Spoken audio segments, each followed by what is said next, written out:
السلام علیکم ورحمۃ اللہ وبرکاتہ۔ دوستان عزیز، آپ کا میزبان عمران احمد چیمہ آپ کی خدمت میں حاضر ہے۔ دوستان عزیز، سلسلہ ضیاء النبی صلی اللہ علیہ وآلہ وسلم میں ہم اپنے آج کے موضوع کا آغاز کرتے ہیں۔ بسم اللہ الرحمن الرحیم۔ اللہ تعالیٰ نے نبی کریم کی طرف یہ وحی فرمائی۔ جبرائیل نے عرض کی، یا محمد، اللہ تعالیٰ جو سب سے اعلیٰ و برتر ہے وہ آپ کو سلام فرماتا ہے۔ اللہ تعالیٰ آپ کو فرماتا ہے کہ ابو جہل اور قریش کے رئیسوں نے آپ کو قتل کرنے کی سازش کی ہے۔ اللہ تعالیٰ نے آپ کو حکم دیا ہے کہ آج رات اپنے بستر پر حضرت علی کو سلائیں۔ اللہ تعالیٰ نے آپ کو فرمایا ہے کہ ان کا تعلق آپ کے ساتھ ایسے ہی ہے جیسے اسحاق ذبیح کا تعلق حضرت ابراہیم خلیل سے تھا۔ علی نے اپنے نفس کو آپ کی ذات پر فدا کر دیا اور اپنی روح سے آپ کی حفاظت کی۔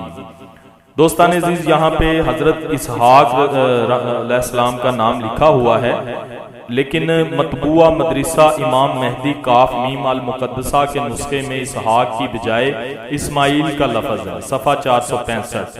نمبر 2، ذبیح کون تھا، اسماعیل یا اسحاق؟ یہ بحث اپنے مقام پر ملاحظہ کریں۔ نیز آپ کو اللہ تعالیٰ نے حکم دیا کہ اس سفر میں ابو بکر کو آپ اپنے ساتھ لے جائیں۔ اگر اس نے آپ کی دلجوئی کی، آپ کی مدد کی، آپ کی تقویت کا باعث بنا، اپنے وعدے اور اپنے عہد پر جو اس نے آپ کے ساتھ کیا ہے ثابت قدم رہا، تو وہ جنت میں آپ کے رفقا میں سے ہوگا اور جنت کے کمروں میں آپ کے پرخلوص احباب سے ہوگا۔ پہلے رسول اللہ صلی اللہ علیہ وآلہ وسلم نے حضرت علی کو فرمایا، اے علی، تم اس بات پر رضامند ہو کہ دشمن مجھے تلاش کرے اور نہ پا سکے اور تجھے پالے، اور شاید جاہل جلدی میں تمہاری طرف دوڑ کر آئیں اور تمہیں قتل کر دیں۔ عرض کیا، ہاں یا رسول اللہ، میں اس بات پر راضی ہوں کہ میری روح حضور کی روح مبارک کی حفاظت میں کام آئے، میرا نفس حضور کی ذات پر قربان ہو۔ کیا میں زندگی سے بجز اس کے محبت کر سکتا ہوں کہ وہ حضور کی خدمت میں گزرے، حضور کے اوامر و نواہی کی بجا آوری میں صرف ہو، حضور کے دوستوں کی محبت، احباب کی نصرت اور آپ کے دشمنوں سے جہاد کرنے میں بیت جائے؟ اگر یہ امور نہ ہوتے تو میں ایک لمحہ کے لیے بھی اس دنیا میں زندہ رہنا پسند نہ کرتا۔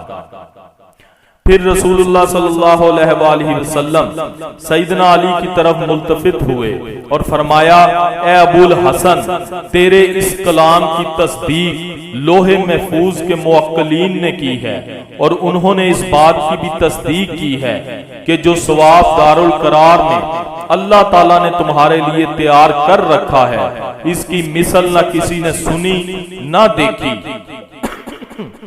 اور نہ کسی کے ذہن میں اس کا تصور آیا۔ یہاں تک وہ گفتگو بیان کی گئی جو رحمت عالم صلی اللہ علیہ وآلہ وسلم اور سیدنا علی المرتضیٰ کرم اللہ وجہہ کے درمیان ہوئی۔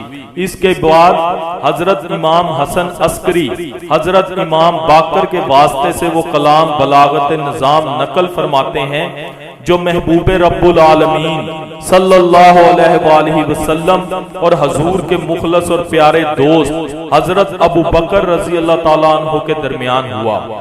پھر رسول اللہ صلی اللہ علیہ وآلہ وسلم نے ابو بکر کو کہا، اے ابو بکر، کیا تم اس بات پر راضی ہو کہ تم میرے ساتھ ہو؟ جس طرح میری تلاش کی جاتی ہے اسی طرح تمہاری تلاش بھی کی جائے، اور تم اس بات سے پہچانے جاؤ کہ جس دین کی میں تبلیغ کر رہا ہوں اس پر تم نے مجھے برانگیختہ کیا ہے، پھر میری وجہ سے تمہیں طرح طرح کے عذاب دیے جائیں۔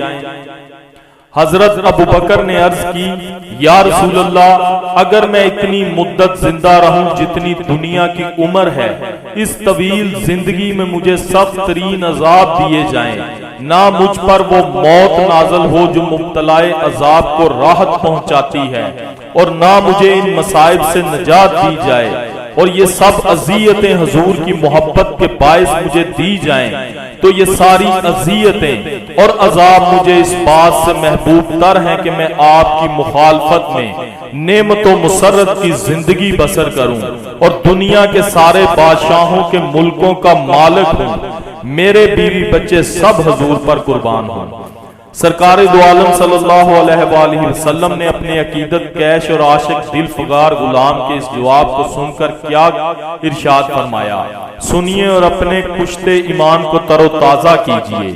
رسول اللہ صلی اللہ علیہ وآلہ وسلم نے فرمایا، اے ابو بکر، یقیناً اللہ تعالیٰ تمہارے دل پر آگاہ ہو گیا ہے اور تیری زبان پر جو کلام جاری ہوا ہے اس کو تیرے دل سے بالکل بمطابق اور ہم آہنگ پایا ہے، اور تجھے میرے لیے بمنزلہ کان اور آنکھ کے کر دیا ہے۔ نیز جسم سے سر کا اور بدن سے روح کا جو تعلق ہے تیرا میرا تعلق ہے۔ شب ہجرت، سفر کے جملہ انتظامات کی تفصیلات طے پا گئیں۔ سورج آہستہ آہستہ مغربی افق کی اوٹ میں رات بسر کرنے کے لیے آگے بڑھ رہا تھا، یہاں تک کہ آنے والی تاریخ ساز رات نے اسے اپنے آغوش میں چھپا لیا اور اپنے تاریخ پر ساری کائنات پر پھیلا دیے۔ جب اندھیرا گہرا ہو گیا تو قریشی قبائل کے منتخب نوجوان ابلیسی منصوبے کو پایا تکمیل تک پہنچانے کے عزم سے سرشار ہو کر اس سادہ سے مکان کی طرف بڑھنے لگے جہاں اللہ تعالیٰ کے محبوب اور کاروان انسانیت کا خوش بخت قائد ابتلا و آزمائش سے لبریز زندگی بسر کر رہا تھا۔ انہوں نے کسی مزاحمت کے بغیر بہت جلد اس مرکز رشد و ہدایت کو اپنے حصار میں لے لیا۔ خون آشام بے نیام تلواریں ان کے ہاتھوں میں تھیں۔ وہ اب اس لمحہ کا انتظار کرنے لگے جب اللہ کا حبیب اپنے کاشانہ اقدس سے قدم باہر رکھے اور وہ بجلی کی صورت کے ساتھ اس پر یک بارگی حملہ کر کے اس کا کام تمام کر دیں۔ کفر و شرک کے ان جیالوں کے ناموں کو تاریخ نے فراموش نہیں کیا بلکہ ان کو اپنے صفحات پر ثبت کر دیا تاکہ روز قیامت تک جب بھی مہر و وفا اور اس کے مقابلے میں جور و جفا کی یہ داستانیں بیان کی جائے تو ابو بکر اور علی جیسے جانساران حق کے اسماء گرامی کے ساتھ ساتھ ان ناموں کا بھی ذکر ہوتا رہے جو طرح طرح کی غلط فہمیوں کا سیدھے زبوں بن کر عالم انسانیت کے مقدر کو ہمیشہ ہمیشہ کے لیے ظلمتوں اور تیرگیوں کے حوالے کرنے کے لیے میدان میں نکل آئے تھے۔ میں ان کے نام علامہ زینی دہلان رحمت اللہ علیہ کی سیرت سے نقل کر رہا ہوں۔ ابو الحکم بن ابی العاص، نظر بن حارث، زما بن اسود، ابو جہل، عتبہ بن ابی معید، امیہ بن خلف، ابو حیثم، یہ تھے مکہ کے وہ بہادر جنگ آزماں دولت مند اور بارسو خاندانوں کے چشم و چراغ جو برہنہ تلواریں اپنے فولادی ہاتھوں میں تھامے اس غلط فہمی کا شکار ہو کر میدان میں نکلے تھے کہ وہ اس آفتاب عالم تاب کو بے نور کر دیں گے جس کو اس کے خالق نے تا ابد مطلع حیات پر ضیاء بار رہنے کے لیے طلوع ہونے کا حکم دیا ہے۔ قدرت کا یہ اعلان سننے سے ان کے کان بہرے تھے۔ سورہ صف آیت نمبر 8۔ یہ نادان چاہتے ہیں کہ بجھا دیں اللہ کے نور کو اپنی پھونکوں سے، لیکن اللہ اپنے نور کو کمال تک پہنچا کر رہے گا، خواہ سخت ناپسند کریں اس کو کافر۔ سبحان اللہ۔ دوستان عزیز، یہ تھا آج کا موضوع۔ امید کرتا ہوں آپ کے لیے کافی انفارمیٹو اور فائدہ مند ثابت ہوا ہوگا۔ ویڈیو کو اپنے دوستوں کے ساتھ زیادہ سے زیادہ شیئر کیا کریں، ویڈیو کو لائک کیا کریں اور کمنٹ میں اپنی رائے ضرور دیا کریں۔ نئے دوستوں سے گزارش ہے کہ وہ چینل کو سبسکرائب کریں تاکہ ہماری ہر ویڈیو آپ کو سب سے پہلے موصول ہوتی رہے۔ اسی کے ساتھ اپنے میزبان عمران احمد چیمہ کو اجازت دیجیے گا۔ اپنا بہت سارا خیال رکھیے گا، دعاؤں میں یاد رکھیے گا۔ اللہ حافظ و ناصر۔